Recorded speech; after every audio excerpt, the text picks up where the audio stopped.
श्वेता, मैं आ रही हूँ श्वेता। श्वेता नदी के पानी में बहती हुई चली जा रही है। पूनम चिल्लाकर नदी में कूद जाती है।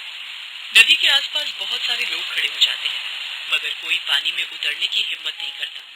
सिर्फ पूनम बहती हुई नदी में तैरकर श्वेता के पास जाने की कोशिश करती है, मगर श्वेता बहुत दूर बहती ही चली जाती है और गहरी खाई की तरफ पहुंच जाती है। इस कहानी की शुरुआत 20 साल पहले होती है। मोहनपुर नाम के एक गांव में हरिहर और जानकी की शादी होती है और वो एक छोटे से झोपड़े में अपना घर बसाते हैं। शादी के 1 साल बाद उनको जुड़वा बेटियां होती हैं। अरे वाह, देखो जानकी, हमारी बेटियां कितनी खूबसूरत है। हाँ जी, देखना, ये दोनों जब बड़े होंगे तब घर के बाहर रिश्तों की लाइन लग जाएगी। ये तो तुमने बिल्कुल सही कहा जानकी। हम दोनों इन दोनों से बहुत प्यार करेंगे, अच्छी तरह खिलाएंगे, अच्छे स्कूल में कॉलेज में पढ़ाएंगे, अच्छे से परवरिश करेंगे। हरिहर और जानकी की आंखों में बहुत सारे सपने थे, मगर उनको क्या पता था कि उनके सारे सपने टूटकर चूर चूर हो जाएंगे। हरिहर दोनों बेटियों का नाम रखता है। बड़ी बेटी का नाम होता है पूनम और छोटी बेटी का नाम होता है पूजा। पूनम और पूजा के दाहिने हाथ में एक बर्थ मार्क है। जानकी हरिहर से कहती है, देखो जी, दोनों के दाहिने हाथ में बिल्कुल एक जैसे दाग हैं। अच्छा ही तो है, जुड़वा बच्चों को ऐसा होता है, इससे पहचान करने में आसानी होती है। पूनम और पूजा थोड़े बड़े होने लगे। वो दोनों एक दूसरे को बहुत ही प्यार करते हैं, एक दूसरे के साथ खेलते हैं, कभी कभी झगड़ा मारपीट भी करते हैं। हरिहर और जानकी ये सब देखकर हंसते हैं और प्यार से दोनों का मन भर जाता है। ऐसे ही हंसते खेलते 3 साल बीत जाते हैं। दोनों में बहुत ही ज्यादा बॉन्डिंग है। दोनों की तबीयत एक साथ खराब होती है। देखो जी, दोनों में कितना प्यार है, तबीयत भी एक साथ ही खराब होती है। जुड़वा है ना, सुना है जुड़वा बच्चों में ऐसा होता है। एक दिन हरिहर जानकी और दोनों बेटियों को लेकर नदी किनारे वो लोग पिकनिक मनाते हैं, खाने पीने लगते हैं।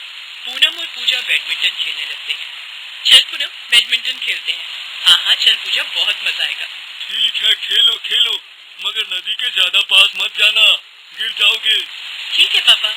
वो दोनों बैडमिंटन खेलना शुरू करते हैं। कुछ देर तक तो सब कुछ ठीक ही रहता है, मगर एक बार पूनम जोर से मारती है और पूजा नदी के बहुत पास चली जाती है और उसका पैर फिसल जाता है और वो नदी में गिर जाती है। आह, बचाओ, माँ बापू बचाओ। हरिहर और जानकी दौड़ कर आते हैं। पूनम चिल्ला चिल्ला कर पूजा को पुकारने लगती है, अरे अरे कोई बचाओ मेरी बच्ची को। कोई बचाओ मेरी बेटी को, अरे कोई बचाओ। मगर बहुत देर हो चुकी है। पूजा तेज नदी में बहती चली जाती है। वो किसी भी तरह एक पेड़ की डाल को पकड़ने की कोशिश करती है, मगर पकड़ नहीं पाती। वो डूबती चली जाती है और बेहोश हो जाती है। वो बहते हुए इतनी दूर चली जाती है कि हरिहर और जानकी उसे देख भी नहीं पाते। वो लोग एकदम से टूट जाते हैं। जानकी रोने लगती है, मेरी बच्ची, मेरी बेटी कहाँ गई तू? लौट आ पूजा, लौट आ। हरिहर तभी पुलिस के पास जाता है और पुलिस को सब कुछ खुलकर बताता है। पुलिस तुरंत एक टीम भेजकर पूजा को ढूंढने की कोशिश करती है, मगर दूर दूर तक पूजा का कोई नामो निशान नहीं मिलता। सॉरी हरिहर जी, आपकी बेटी नहीं मिल पाई। अब हरिहर भी रो पड़ता है। जानकी में अभी बात करने की भी ताकत नहीं है। पूनम एकदम से शौक में चली जाती है। उधर पूजा बेहोश होकर बहती चली जाती है और नदी में एक घाट में आकर रुकती है। उसी घाट में उस वक्त एक अमीर आदमी पूजा करने आया हुआ था। वो पूजा को देखता है। अरे, ये कौन बहकर आ रहा है? वो आदमी पूजा को गोद में उठाता है और उसकी पल्स चेक करता है। ये जिंदा है, ये जिंदा है। वो आदमी खुश हो जाता है। वो पूजा को लेकर अस्पताल जाता है। अस्पताल में पूजा का इलाज किया जाता है और पूजा को होश आता है। डॉक्टर साहब जब पूजा का नाम और पता पूछते हैं तब पूजा कुछ नहीं बोल पाती है। वो पहले का सब कुछ भूल चुकी थी। डॉक्टर साहब उस अमीर आदमी के पास जाकर कहते हैं, मिस्टर आहूजा, इस बच्ची को तो कुछ याद नहीं है, ये अपना नाम पता कुछ भी नहीं बता पा रही है। अब क्या होगा डॉक्टर? ऐसे केस में ऐसा होता ही है, ऊपर से ये बच्ची है, इसे अब सब कुछ याद आना करीब करीब असंभव है। सिर्फ किसी बहुत बड़े शौक से ही इसे सब कुछ याद आ सकता है, वरना तो कोई होप नहीं है। डॉक्टर, मेरे पास इतना पैसा है, धन दौलत है, मगर कोई बच्चा नहीं है, मैं इस बच्ची को गोद ले लेता हूँ। वो आदमी पूजा को गोद ले लेता है। इसके बाद बहुत समय बीत जाता है। उधर पूनम अभी जवान हो गई है, मगर वो लोग अभी पूजा को भूल नहीं पाए हैं। हरिहर और जानकी हमेशा पूजा के बारे में ही बात करते हैं। उस घटना के बाद से दोनों जैसे अंदर से टूट गए हैं। दोनों ने पूजा को ढूंढने की बहुत कोशिश की, मगर कोई लाभ नहीं हुआ। मगर अभी भी दोनों के मन में एक आशा है कि एक दिन तो पूजा जरूर मिलेगी। वो गरीब है। पूनम स्कूल के बाद शहर के एक कॉलेज में परीक्षा देती है और उसे कॉलेज से स्कॉलरशिप मिल जाता है। वो शहर में पढ़ने जाने के लिए तैयार हो जाती है। अच्छे से जाना बेटी, और हॉस्टल में अच्छे से रहना, और अच्छे से पढ़ाई करना। हाँ माँ बापू, आप लोग चिंता मत कीजिए, मैं पढ़ाई खत्म करके ही लौट आऊंगी और आपको लेकर शहर चली जाऊंगी। पूनम चली जाती है। वो पहली बार शहर जा रही है। उसे पता नहीं है कि शहर के लोग कैसे होते हैं, वो कैसे पोशाक पहनते हैं। पूनम गांव में जो सलवार कमीज पहनती थी वही पहनकर चली जाती है और शहर पहुंचकर हॉस्टल में दाखिल हो जाती है। अगले दिन वो कॉलेज जाती है। कॉलेज जाकर वो एक दूसरी ही दुनिया देखती है। सभी लड़कियां छोटे छोटे कपड़े पहनकर घूम रही हैं कैंपस के अंदर। पूनम सलवार कमीज पहनकर गई है। अरे ये क्या, यहाँ तो सारी लड़कियां छोटे छोटे कपड़े पहनकर घूम रही हैं। किसी को शर्म नहीं आती क्या? तभी वह श्वेता नाम की एक लड़की आती है। उसके साथ और भी 2-3 लड़कियां हैं। श्वेता दिखने में बहुत ही मॉडर्न है। वो कहती है, अरे ये देखो कहाँ से आ गई ये गांव की गंवार। कोई ड्रेसिंग सेंस भी नहीं है, सलवार पहनकर कॉलेज आई है। कहाँ कहाँ से आ जाते हैं ये लोग। ये सुनकर पूनम गुस्सा हो जाती है। मुझसे तमीज से बात करो, समझी ना? क्यों, तू कहीं की महारानी है क्या? मेरी मर्जी है, मैं किसी से भी कैसे भी बात कर सकती हूँ। क्यों, ये कॉलेज तुम्हारे बाप का है क्या? और नहीं तो क्या। हाँ हाँ, ये तो श्वेता के बाप का ही कॉलेज है। सुन लड़की, ये मेरा ही कॉलेज है, ये समझ ले। यहाँ मैं जो बोलूंगी वही होगा, और अगर मेरी बात नहीं मानी ना तो इस कॉलेज से निकाल दूंगी। पूनम को डर लगता है। बहुत मेहनत के बाद उसे इस कॉलेज में दाखिला मिला है। यहाँ से जाने का कोई ऑप्शन नहीं है उसके पास। ऐ गवार लड़की, पहले ही दिन तूने मुझसे पंगा ले लिया, इसकी सजा तो तुझे मिलेगी। चल कॉलेज का बाथरूम साफ कर, चल। श्वेता पूनम को पकड़कर कॉलेज के बाथरूम में ले जाती है। पूनम चुपचाप बाथरूम साफ करके देती है। अरे वाह, एकदम चकाचक कर दिया। वो तो करेगी, झाड़ू देने वाली तो लगती है। ये बड़ी अच्छी बात करी है तूने। श्वेता और बाकी सारी लड़कियां पूनम का मजाक उड़ाते हैं। पूनम को बहुत बुरा लगता है। वो हॉस्टल लौट कर रोने लगती है। हे भगवान, ये सब क्यों हो रहा है मेरे साथ? क्या गांव की लड़कियों को पढ़ने लिखने का कोई अधिकार नहीं है? नहीं नहीं, हार मान लेने से नहीं चलेगा, मुझे लड़ाई करते रहना होगा। पूनम अगले दिन फिर से कॉलेज जाती है और कैंटीन में खाना खाने बैठती है। मगर तभी श्वेता आती है और खाना नीचे फेंक देती है। अरे बाप रे, खाना नीचे गिर गया। रोना आ रहा है क्या मेरी बच्ची को? कैंटीन में बैठे हुए सारे लड़के और लड़कियां पूनम पर हंसने लगे। पूनम वहाँ से चली जाती है। तभी उसके पास एक लड़का आता है। हाय पूनम, मेरा नाम सागर है। कैंटीन में जो तुम्हारे साथ हुआ ना, उसे दिल पर मत लो। वो श्वेता ऐसे ही है, उसके पापा का कॉलेज है ना, इसलिए उसको कोई कुछ नहीं बोल पाता है। सागर अच्छा लड़का है। पूनम के साथ उसकी दोस्ती हो जाती है। मगर श्वेता हर रोज पूनम को परेशान करती रहती है। अगले दिन श्वेता उसके पालतू कुत्ते को कॉलेज ले आती है और पूनम के पीछे छोड़ देती है। पूनम जान बचाने के लिए भागती रहती है। बचाओ बचाओ। वो कुत्ता भौंकते हुए पूनम के पीछे दौड़ता है। ये देखकर श्वेता और उसके दोस्त हंसने लगते हैं। पूनम कॉलेज से निकलकर एक बस में चढ़ जाती है। इस तरह वो उस कुत्ते से छुटकारा पाती है। उसी रात को पूनम को बुखार आता है। वो बुखार के मारे तड़पने लगती है। आह, आह। उसी रात श्वेता को भी बुखार आता है। वो भी तड़पती रहती है। अगले दिन पूनम बुखार लेकर ही कॉलेज जाती है और उसे पता चलता है कि श्वेता को बुखार होने के कारण वो आज कॉलेज नहीं आई है। पूनम अपने ही मन में सोचती है, अजीब है, कल मुझे भी बुखार आया था और श्वेता को भी। ऐसा कैसे हो सकता है? अगले दिन श्वेता कॉलेज आती है और फिर से पूनम को तंग करने लगती है। कभी पूनम से वो अपना सामान कैरी करवाती है तो कभी अपना जूता साफ करवाती है। ऐसे ही 2 महीने बीत जाते हैं। कॉलेज से सभी को पिकनिक पर ले जाया जाता है और वो भी नदी के किनारे। नदी किनारे पिकनिक के बारे में सुनकर पूनम डर जाती है क्योंकि उसे बचपन की घटना याद आ जाती है। मगर सागर उसे मना लेता है। पूनम को भी तैरना आता है। फाइनली वो पिकनिक पर जाती है। पिकनिक में सभी बहुत मस्ती कर रहे होते हैं।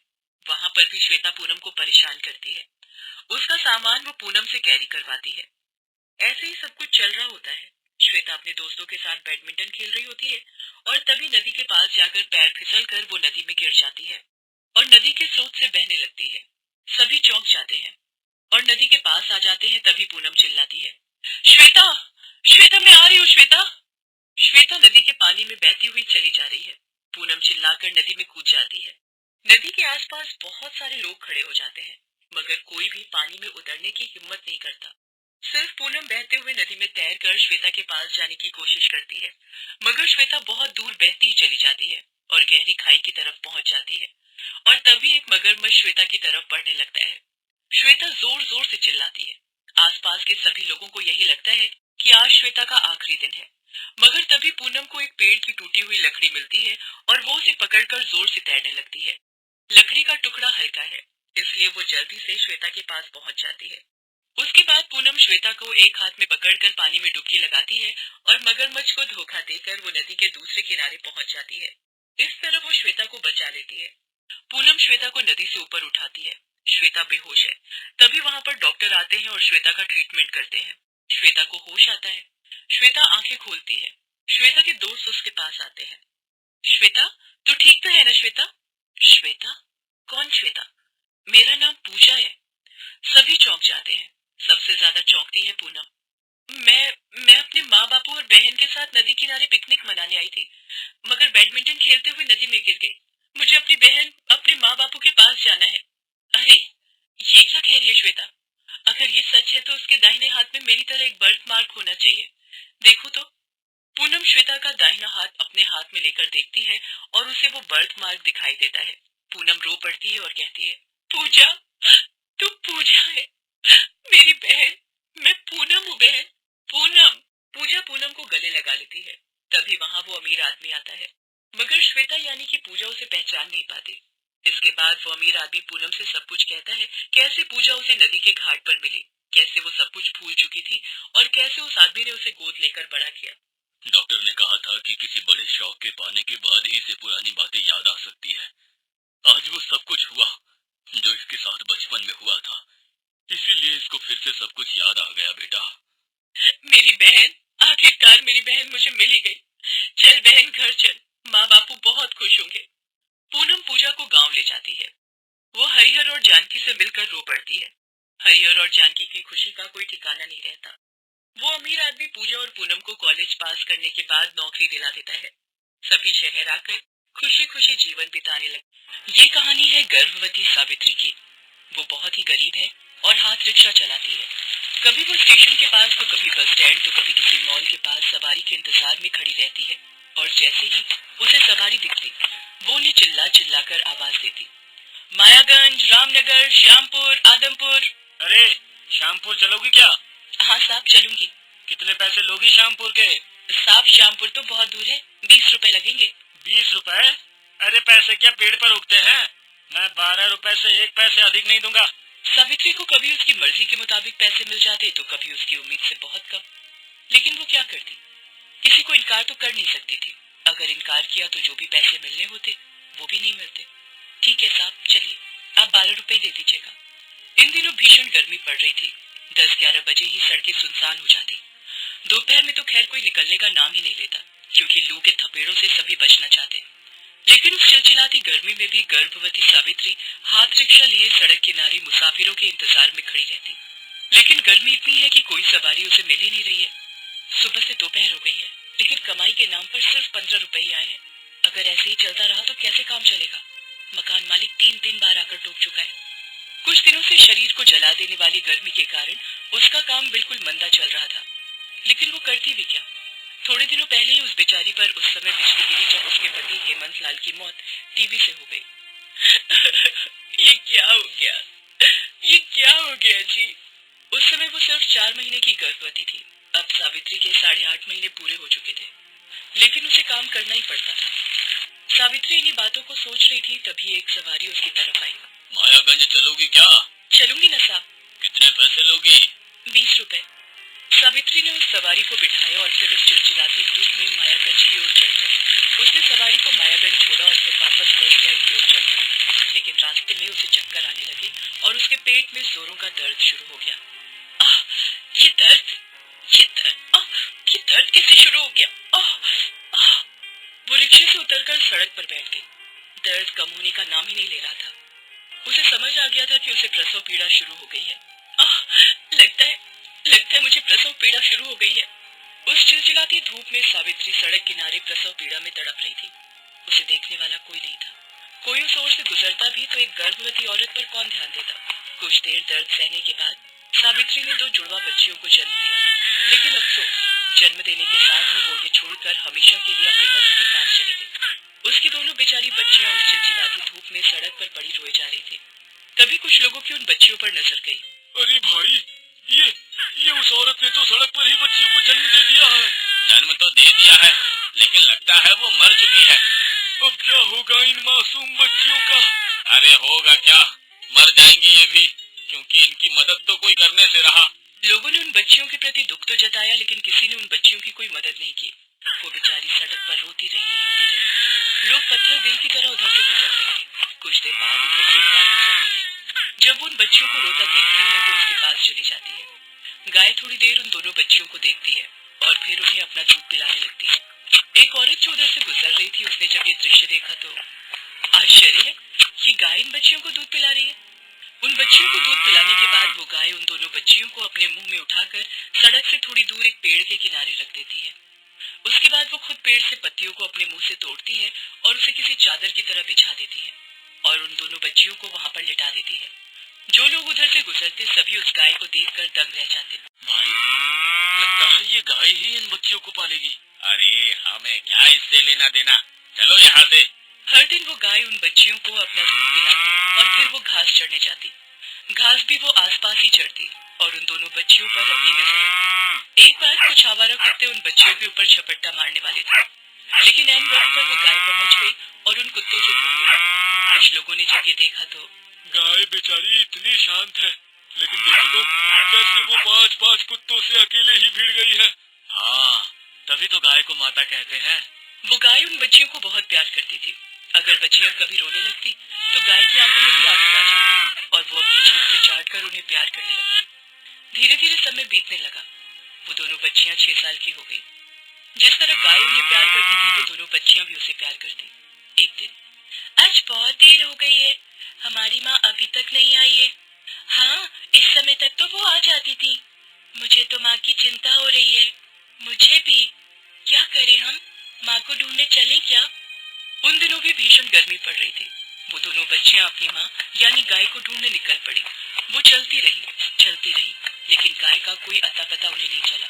अब तो दोनों का प्यास के कारण गला भी सूखा जा रहा था। माँ तो कहीं दिखाई नहीं दे रही है। प्यास के कारण गला भी सूख रहा है।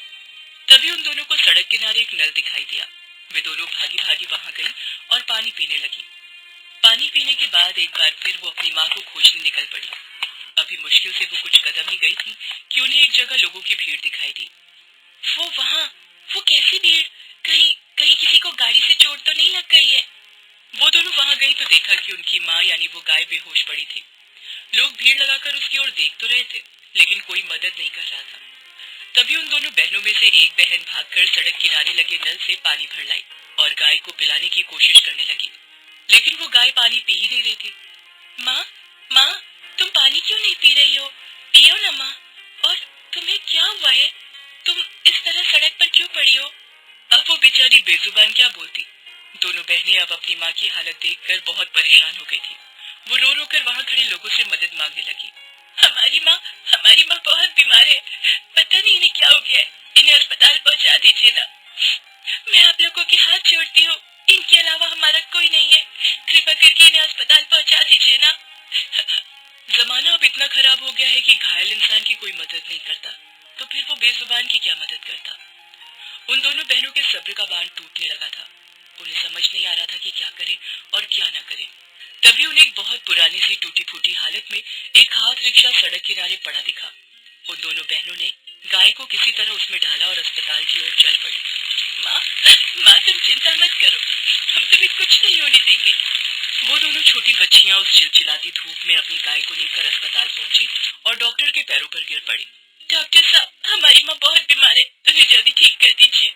माँ, कहाँ है तुम्हारी माँ? क्या हुआ है उन्हें? पता नहीं डॉक्टर साहब क्या हुआ है उन्हें, वो सड़क पर बेहोश पड़ी थी। डॉक्टर ने जब उनकी माँ को देखा तो उसकी आंखों में आंसू आ गए। वो दोनों छोटी बच्चियां उस गाय से माँ की तरह प्यार करती थी। ये देखकर उनका दिल भर आया था। बच्चों, मैं जानवरों का डॉक्टर नहीं हूँ, मैं इंसानों का डॉक्टर हूँ, लेकिन मेरा दोस्त मवेशियों का इलाज करता है, मैं उसे बुला लेता हूँ। उनकी गाय को लू लग गई थी, इसलिए वो बेचारी बेहोश हो गई थी। डॉक्टरों के इलाज और दोनों छोटी बच्चियों की सेवा से वो पूरी तरह ठीक हो गई। जिसने भी उन बच्चियों और उस गाय के प्रेम को देखा, उनकी आंखों में